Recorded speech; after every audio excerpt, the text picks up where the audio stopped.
What were some of the biggest surprises from this past weekend at the conference championships? Talking about Big Tens, Pac-12s, SoCons, ACCs, every single conference championship, Big 12s. What happened? What are the things that you need to know? First of all, let's start off with the Big Ten championships.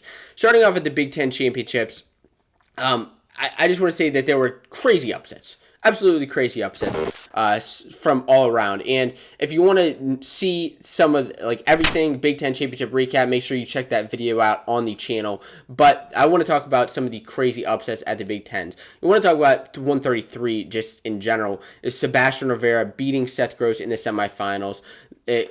Coming in at the number 5 seed was Rivera, but he beat Seth Gross in the semis, then beat Roman Bravo Young in the finals. An impressive victory all around. That way it was just bonkers. Talking about 141, you see this guy right here in Luke Pletcher defeating Nick Lee in the finals. Was an impressive victory. Beat him by a score of 6-5, turning the tide from before. Looking at 149, Lugo defeating Sasso. 165, Alex Marinelli over Vincenzo Joseph. So many crazy things that happened. And then Mark Hall, of course, turning that match around and defeating Michael Kemmerer, being a little bit more aggressive up until the third period. And then really a couple of these other weights just solidifying guys as the number 1 seeds in their weights. Looking at Gable Steveson over Paris and then Aaron Brooks over Caffey.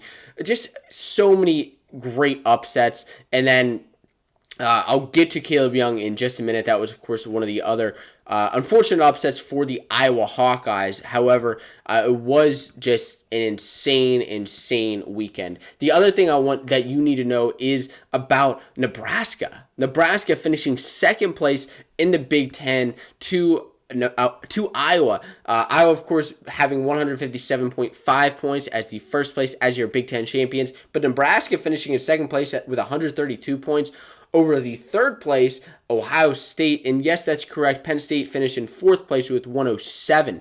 So Nebraska is a team that I want to discuss here because while they had no champions, actually, which makes this even more impressive. They had no champs, but they did have one finalist, Eric Schultz, at 197 pounds, who lost to Colin Moore in the finals.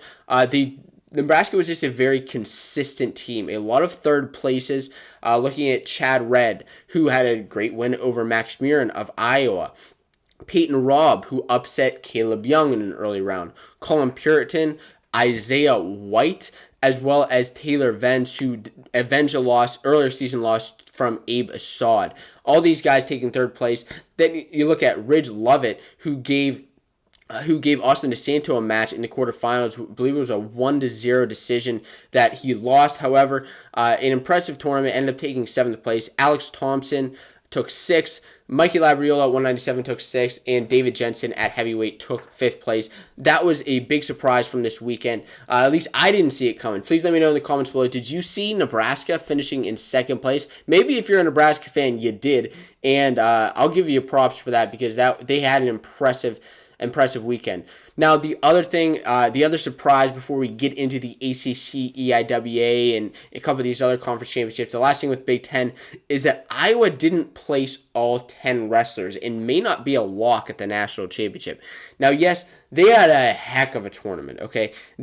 For the most part, they dominated most other teams. Yes, Nebraska was knocking on the door a little bit, not quite there, but they dominated for the most part. Now, a couple of the guys that didn't quite perform to their seeds, to how they were supposed to perform, Caleb Young going 0-2, I already mentioned, losing to Peyton Robb and then Barone of Illinois.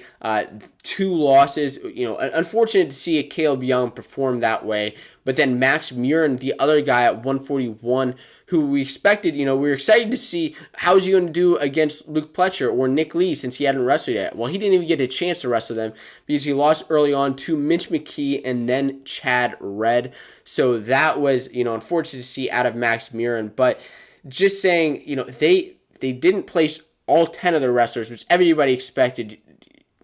Everybody was saying that was the chatter. Is I was going to place all 10 wrestlers. I was going to have 10 champions. I mean, I don't think anybody necessarily expects Iowa to have 10 champions. To have 10 champions is absolutely unheard of, but to place all 10 wrestlers is impressive. Now, they may not be a lock, but they did have an impressive tournament, and I think once we see it Nationals, that's going to be even tougher for them overall. Looking at the ACC now, transitioning into the ACC, a couple of big things here. In Jack Mueller losing to Jacob Camacho of NC State. Camacho, of course, and Jack Mueller at 125 pounds. Jack Mueller lost by a score of 11-4 to Camacho. Camacho, a young wrestler, to Jack Mueller, who's coming into this season and this tournament undefeated. Camacho upended him and making him an All-American threat. This is going to be an impressive way to watch at the national tournament with Spencer Lee at the top, but then Jack Mueller, who made it to the finals last year against Spencer Lee. Of course, you also have guys like Pat Glory. It's a crowded weight at the top, and Camacho just proved himself capable of pulling off an upset like this. Nick Piccinini, another guy at this weight. That's the other name I was thinking of. But a couple other things at the ACC tournament that you should know about. Hunter Boland defeated Trent Hidley in the finals before Hidley and Nina Bonacorsi were in the semis. This is a weight I was really excited to see how this shook out at the ACCs, because 184 was arguably the toughest weight at the ACC championships. Hunter Boland of Virginia Tech ended up on top, defeating Trent Hidley of NC State in the finals. A couple other things at this weight. Zach Sherman of UNC upended Tariq Wilson at 141, which was an upset from that tournament because he lost to him earlier in the season in the duel, and Zach Sherman ended up getting that victory back at the ACC championships. And then 165 was another impressive weight when Jake Wenzel defeated Kennedy Monday and then David McFadden. Jake Wenzel of Pitt wasn't necessarily a favorite to win this tournament by any means. However, we've seen Kennedy Monday with some impressive upsets this season, including beating David McFadden. And then David McFadden, a former high placer, at tournaments in the past, and Jake Wenzel ended up beating him. Great tournament overall for Jake Wenzel, and somebody to look out for at the NCAAs. Looking at the EIWAs now, a couple other surprises from here. Now, Kolodzik, well, it wasn't necessarily a surprise that he won. It was a surprise that he had a couple of close matches. Couple of close wins, 4-3. Then he beat Keyshawn Clark 6-0. Keyshawn Clark of American, and 6-4 over Jared Prince of Navy. Couple of close losses. I think people expected him to dominate just a little bit more. Kolodzik is a threat for a national title, and this is a weight, at 149 that there are some tough guys here, and it's going to be tough for Kolodzik. But I think he's still a threat, EIWA champion, and then. The other thing here, Lehigh winning the EIWA championships. This is a weight that's kind of been crazy this year with Cornell, Lehigh, Princeton. It's been all over the place with this conference. So that was the EIWA. Looking forward to the Pac-12. What happened at the Pac-12 championships? The biggest surprise, Zahid Valencia did not wrestle. This was unfortunate. I did a whole video on why Zahid is not wrestling. He's indefinitely suspended from the year due to certain problems, which is unfortunate to see his career end this way. Seeing him, not in the Pac-12 just solidifies that now 184 is completely open. It's a completely open weight class now, and it's unfortunate to see Zahid, two-time former national champion, now not wrestle this year. The other thing happening at the Pac-12, Arizona State did have 5 champions, but the one guy I want to mention from Stanford is Shane Griffith. Of course, him and Real Woods, both of Stanford, won the Pac-12 championships. Real Woods at 141, and Shane, who gave Pletcher a match earlier in the year, and Shane Griffith, the freshman, remains undefeated and moves into 165 pounds as an undefeated wrestler so far at this point in the season.